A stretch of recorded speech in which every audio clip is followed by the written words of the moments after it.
Hear the word of the Lord as given to us in Mark's Gospel, the 13th chapter, beginning at the 24th verse. Jesus is speaking. He says, "But in those days, after that suffering, the sun will be darkened, and the moon will not give its light, and the stars will be falling from heaven, and the powers in the heavens will be shaken. Then they will see the Son of Man coming in clouds with great power and glory. Then he will send out the angels and gather his elect from the four winds, from the ends of the earth to the ends of heaven. From the fig tree learn its lesson. As soon as its branches become tender and puts forth its leaves, you know that summer is near. So also, when you see these things taking place, you know that he is near, at the very gates. Truly I tell you, this generation will not pass away until all these things have taken place. Heaven and earth will pass away, but my words will not pass away. But about that day or hour no one knows, neither the angels in heaven nor the Son, but only the Father. Beware, keep alert, for you do not know when the time will come. It is like a man going on a journey when he leaves home and puts his slaves in charge, each with his work, and commands the doorkeeper to be on the watch. Therefore, keep awake, for you do not know when the master of the house will come, in the evening, or at midnight, or at cockcrow, or at dawn, or else he may find you asleep when he comes suddenly. And what I say to you, I say to all, keep awake." This is the word of the Lord. Thanks be to God. So let me ask you a question. Have you been losing sleep during these past several months? Do you find yourself waking up in the middle of the night and then lying awake around 2 or 3 in the morning? Insomnia is apparently a side effect of pandemic stress, which we are all experiencing. Researchers have even coined a term for it. They call it coronasomnia. Now, the problem with this kind of sleeplessness is that our bodies and our minds never really get the rest they need. Now, we depend on good sleep for our brains to reboot and our minds to refresh. Losing sleep creates what I call brain fog. We're sluggish and easily confused. We can't think creatively. Sometimes we can't even think of a word that we know very well. We aren't as effective at our work. We have a hard time staying alert. So here we are at the beginning of a new church year, diving into the season of Advent, when we should be looking forward with anticipation to Christ's coming. And all we can really think about is how much we'd really like to take a good nap. Jesus' admonition to keep awake just isn't very appealing, is it? Until we realize that the kind of exhausted sleeplessness many of us have been experiencing isn't what Jesus had in mind at all. This is the first Sunday in the season of Advent. That word Advent means arriving or coming toward. God is coming toward us in the person of Jesus Christ as we come toward God through Christ's grace. And we do that coming toward by means of hope. I think it's interesting that we begin the first Sunday in the new church year near the end of Mark's Gospel. Over the last few weeks, we heard Matthew's version of Christ's final teachings, and now we get Mark's recollection of that same time frame. Both accounts focus on the end of the age, or end times. While these words sound apocalyptic, Jesus is making it clear that he isn't predicting when the end will come. No one knows the day or the hour, he says. That word apocalypse really means revelation, and this passage seems to obscure more than it reveals. So it might be more helpful to understand what Jesus is saying to us by remembering he is actually talking about his own end, the completion of his own ministry here on earth. Now, one clue that we might want to hear this as a farewell discourse is the way Jesus uses so many imperative verbs. Learn, be aware, keep awake, be alert. Christ is giving instructions for his disciples to follow after he's gone. Paul does the same thing in his late writings. And so perhaps we should take these words of Jesus personally, because he is speaking to all of his disciples, and that includes us in the here and now. So what does it mean to keep awake as we wait for Christ's return? How do we demonstrate our hope for Christ's coming with alert anticipation? Well, the first Sunday in Advent is traditionally called the Sunday of Hope. Where do we find hope in these difficult times? How can we see light breaking into our darkness? You know, the prophets of the Old Testament weren't fortune tellers. They were truth tellers. They didn't predict the future so much as they announced God's presence in times when people couldn't see it for themselves. The prophets showed God's people where to find the light when they despaired in darkness.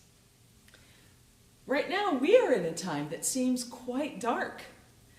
You know, I used to check those COVID situation updates every day. And now I don't really want to know how bad it is, how many more deaths there have been, or how many more people are sick. Because now I know some of those people. They aren't statistics anymore. They're my friends and my family. We are all suffering from pandemic fatigue.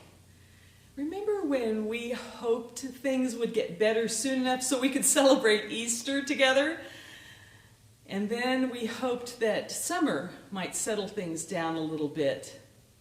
By October, we were struggling with decisions to cancel or limit traditional fall activities like the bazaar or trunk or treat. And now we are so tired of being vigilant, so weary of staying isolated, so stressed that even in our weariness, we can't sleep through the night.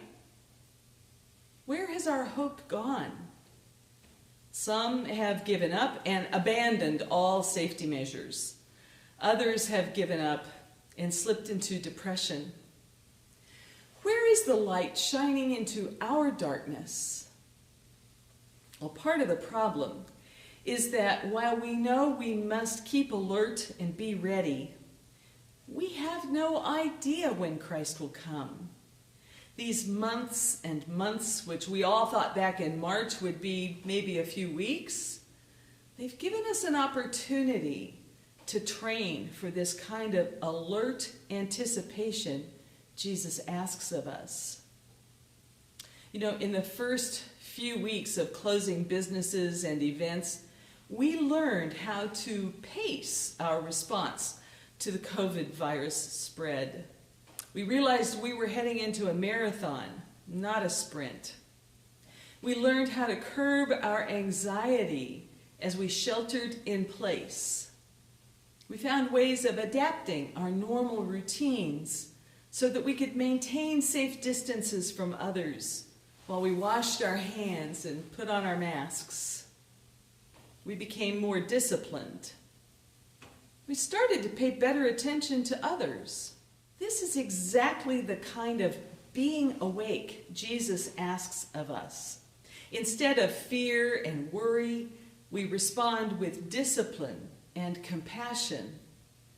You know, there's a difference between keep awake because everything is out of your control. You can't fix most of what's happening, and it's getting downright scary. And keep awake because God never ceases to be at work. The Spirit is doing a new thing, and you don't want to miss any of it. In today's epistle reading, Paul greets us with those familiar words we hear every Sunday: grace to you and peace from God our Father and from the Lord Jesus Christ. And we wonder if Paul knew 2,000 years ago just how much we would need to hear those words now. And then Mark interrupts us again with the admonition to keep awake. And another way to translate this is be awake. Jesus isn't telling us to wake up from our sleep, but to stay alert, to be in a state of readiness. When Christ comes, and we learned last week in the parable of the sheep and the goats, that Jesus comes when we least expect him, in ways we least expect him, and through people we least expect to bear his image. But when Christ comes, we are to be ready for him, because he does come. Your hope is in the Christ who comes to you in the here and now, bringing light into your darkness, calling you out of despair and weariness into his strength and peace. 4 times in this passage, Jesus says, be awake. He doesn't say, drowsily prop up your eyelids, or even, hey, wake up, with a jolt. He says, remain in a state of readiness, of eager anticipation for the joy that is to come. Live in hope. Hope gives us the fuel we need to stay alert. Hope gives us the energy to remain ready to welcome Christ into our midst. It is hope that keeps us awake and rested. Have you ever watched a Texas A&M football game? Did you notice that the entire Aggie student body stands for the entire game? The spirit of the 12th man on our team goes way back to 1922, when the Aggies had suffered so many injuries, there was no one left on the bench. Now, one version of the legend says that a student jumped down from the bleachers to take the field when the next injury occurred, running in the final touchdown to win the game. The facts aren't quite that dramatic. E. King Gill had recently left the football team so he could concentrate on basketball. He was at the game that day. He was up in the bleachers. But when he saw the injuries mount, he went down to the bench, he put on an injured player's uniform, and he stood on the sidelines for the entire game, just in case another player had to be taken out. But he never had to go in. The Aggies rallied and won the game, and from that time on, the student body stands throughout every football game, partly to honor Gill's selflessness, but also to demonstrate the readiness to hit the field if needed. This is the kind of staying awake Jesus asks of us. It's the kind of alert attention that anticipates victory and remains willing to participate at any moment.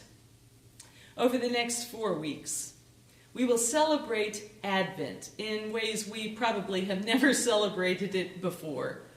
Traditions that we hold dear will be laid aside as we look for the light of Christ to shine into us in a new way. We need to be awake to see that light. And there's another kind of alert wakefulness that demonstrates our hope as we move from darkness into Christ's light during this season. A mom was driving along when her 8-year-old asked, "Hey, do you want me to throw the confetti I have in my pocket?" And Mom immediately exclaimed, "No, not in the car." "But why do you have confetti in your pocket?" The 8-year-old answered, "Oh, it's my emergency confetti. I carry it everywhere in case there is good news. As we move from darkness to light during this season of Advent, this time of coming toward Christ, may your hope be anchored in the good news that Jesus does come, just as he promised. And when he comes, he hopes for something too. He hopes you will be alert, that your supply of emergency confetti will be ready to announce his coming.